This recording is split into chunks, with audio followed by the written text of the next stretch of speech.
شوفوا العبايات الاماراتي، بصوا الشياكه، بصوا الجمال، بصوا الشغل اللي فيها،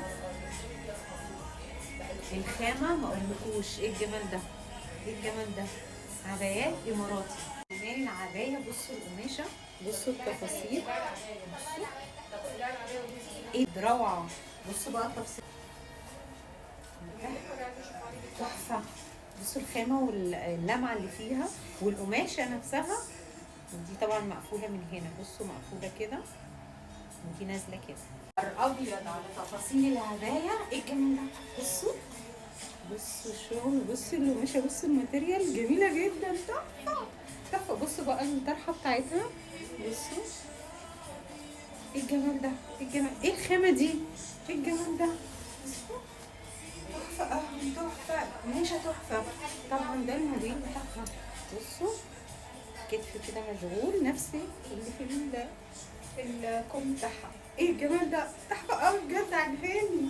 الاسعار كمان انتوا بقى اختاروا اخد انهي واحده، مش عارفه ايه ده.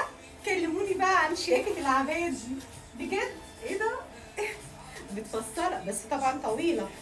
بصوا ايه الجمال ده، ايه تحفه، ايه الشياكه دي، ايه الشياكه دي ما شاء الله، ايه ده، ايه الجمال ده. بصوا تحفه تحفه بجد، انا دلوقتي محتاره اخد ايه ولا إيه؟ بصوا دي بقى عباره عن بنطلون، بصوا فيها العبايه، بصوا تحفه تحفه. حيرانه دلوقتي، حيرانه مش عارفه اخد انهي واحده من كتر جمالهم، كلهم جمال. مش ينفعوا عبايه من فوق، ممكن دي تستغلها كمان تلبسوها على اي حاجه تانية، يعني انا محتاره. ايه ده بقى، ايه ده بقى، ايه ده بقى. بصوا بصوا الكم بتاعها والقماشه ناعمه، عايزه اقول لكم تحفه. دي عباره عن قطعتين، تمام، ده بصوا تحفه، طبعا مع حزام مثلا كده، ممكن تتلبس على كذا حاجه برضه. بصوا تفاصيل القصه، بصوا جايه كده، ده المقاس ده كبير عليا جدا، يعني كنت هقع. مقاس كبير طبعا، مقاسها كبير، في منها